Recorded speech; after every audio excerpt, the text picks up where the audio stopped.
Dirk, Wilt, and then KD. What a list. Brew, what do you think Durant's legacy will be? First, I'm happy for KD. Like, he seems more comfortable in front of the media. I see him smiling more, kind of joking a little bit more.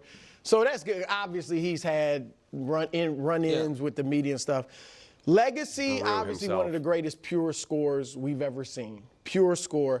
I used to say before he went to Golden State, he was like a 7-foot Steph Curry. That's what I felt. He's got the great jump shot. He had the handle to get to the rim. He's obviously a great mid-range shooter. Like, that's really what I kind of viewed him as.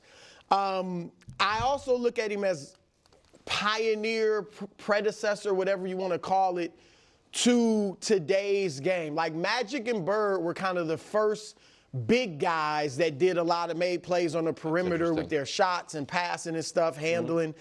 And Dirk is obviously the first, like, 7-footer to shoot threes and be a jump shooter. And Durant's the second. And Durant, obviously, I think we all agree, is better than Dirk and had the handle that Dirk didn't have, scored in, got to the rim a little better.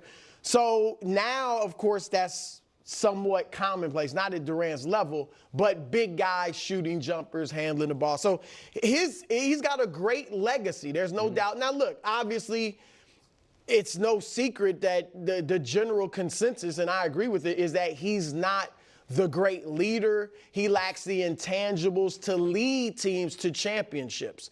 I think that right now in the moment, that's what people look at him as. Great pure scorer, lacks the intangibles like the Steph, the LeBron, the Jordan, Kobe, those guys, to really lead teams to titles. I actually think, though, that fades over time. Like, I think once he retires, people just going to look at him as a fantastic player. Nobody thinks about Barkley not playing defense or Scottie Pippen and other players said he's not a winner. After playing with him, he doesn't have the habits to win. Like, that fades away, and you just remember this dude was an all-time great. Before we get to the other stuff we're going to do here, tell me if you think this is fair, maybe too nice or too mean.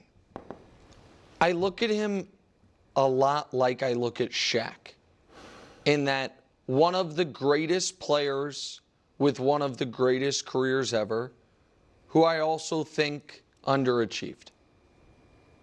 Because and again, I feel badly because I really do like Kevin, and he hates these types of conversations and very public about it, and I know he thinks they're unfair because what you were describing, in the beginning, one of the most all-around skilled basketball players we've ever seen. Right. And Shaq is, I think, the most dominant, modern era basketball player we've ever seen. And it feels like for both of them, there was just, for Shaq, it was probably just staying in shape and the off-season work ethic.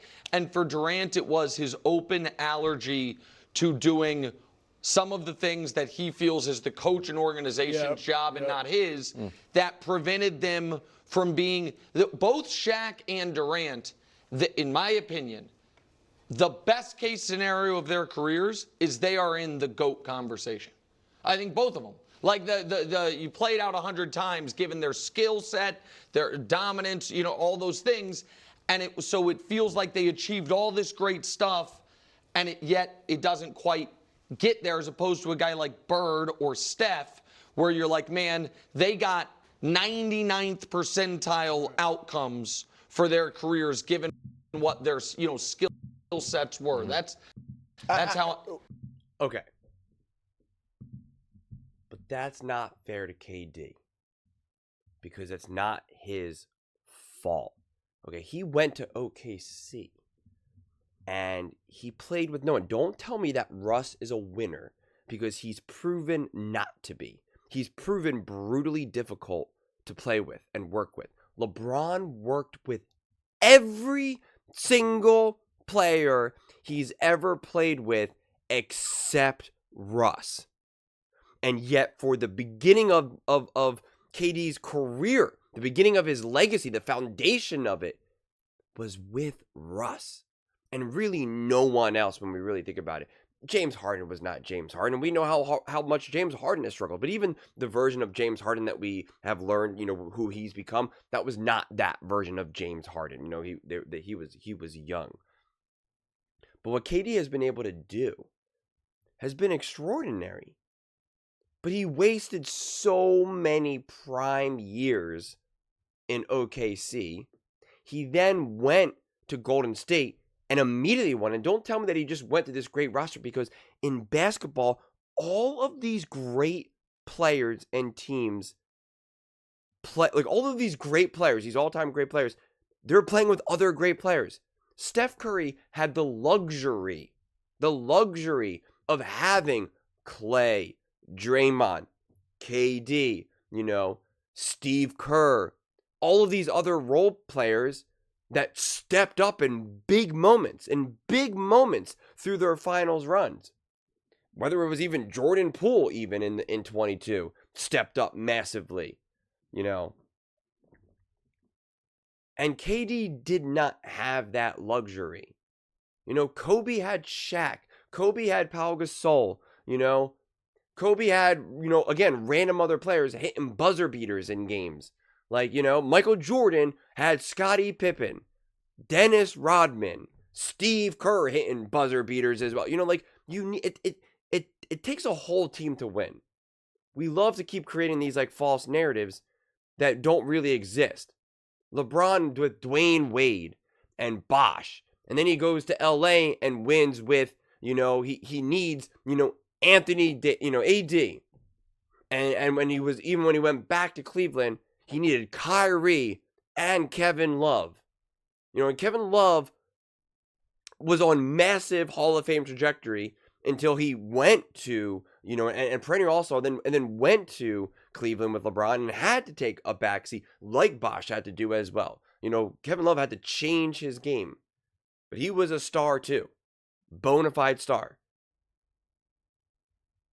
And that's just not what KD necessarily had. And so if you say, oh, well, he went to Brooklyn, he went then with Kyrie, who didn't even play the whole time. He was banged up and injured. Same thing with James Harden. He put that team on his back and then had to deal with all the wishy-washy. But now James Harden's like, I'm not playing. And then Kyrie's like, I'm not playing because of all the stuff that happened, with everything. I'm not going to go into the details, but, with the issues that he had. And he was left on an island. And at this point now he's getting older. He's been injured a lot, because that's also the bad luck that KD has faced. He's had a lot of injuries. He had more injuries than some of these other players. And yet he still bounced back and played awesome. If he actually was just able to stay healthy, he'd have way more than 30,000 points. Way more than 30,000 points. So KD is an all-time great. And I think one of the best things, what do you think KD's legacy will be is, this guy is unbelievable. One of the best to ever do it. Could have been in the GOAT conversation, but the difference between him being in the GOAT conversation and not is health and situation. Teammates and coaching staff. Because again, like, oh, why didn't he win in Phoenix and stuff like that? And it's like, because he's older and he's playing with other difficult players. Like he's playing with like Devin Booker, who's never really learned how to win, who's quite frankly come up small in many moments, in the playoffs when things matter. Like, it's like situation matters. Situation matters. And, the worst decision he technically made was leaving Golden State. Because if he stayed with Golden State, probably wins another 2 rings, maybe 3 rings. And if he was just healthy, if he didn't blow out his Achilles, they three-peat. Like, no question about it. It's just not even up for debate. Don't tell me that with KD, Steph, and Clay, and Draymond, that the Raptors were going to beat them. It's just not true. And then maybe if they three-peat, KD sticks around to be like, hey, let's 4-peat. And then we don't know. Maybe he does 4-peat. First to ever do it. And it changes everything. So health, health/injury, and situation around you. Now, if you want to make the argument that KD could have made better decisions in that regard, instead of going to Brooklyn, he chose a different, like that. That's all relevant. That's all, potentially true.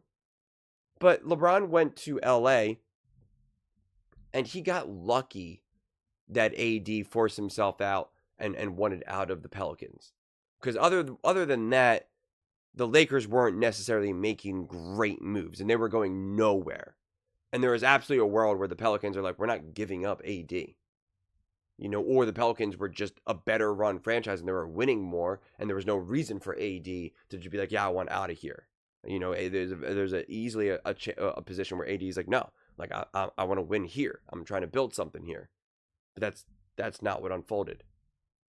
And then you also kind of had, you know, the shutdown and the bubble and all of that. Otherwise than that, like what LeBron has done with the Lakers has hardly been a success. He played in Cleveland and won one ring. One ring in Cleveland. And then he went to Miami for 4 years and won 2, which were great. But again, we know that was a legitimate super team. So, you know, health has helped LeBron. And LeBron's great. I'm not taking anything away from LeBron. But ultimately, health, as well as obviously the situation, which is LeBron has seeked out, you know, again and again and again. So I just don't think that KD deserves, you know, a whole lot of hate for what he's been able to accomplish. And I really think it should be nothing but positives, quite frankly. But those are just my thoughts. I'd absolutely love to hear yours. What do you guys all think? What do you think KD's legacy will be? Let me know in the comments below. I read every single comment, so whether you agree with me or disagree with me, either way, let's get in some discussions, let's get in some fights, but ultimately, let's just have some fun. And please do consider subscribing. We're building an amazing community here, and I absolutely love to see you part of it.